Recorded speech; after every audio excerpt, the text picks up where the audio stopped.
because of this movie, we have to have a reminder.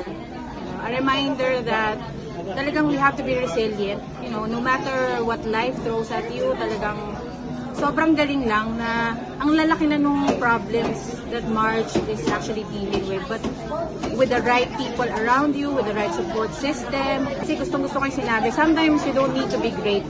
You just have to care. Yun yung pinaka best lesson that I have learned in this movie.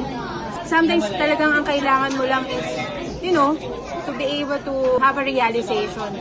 And it's a good reminder to each and every one of us that freelancing man yan or whatever in life, at the end of the day, bukod sa pamilya mo, you have God.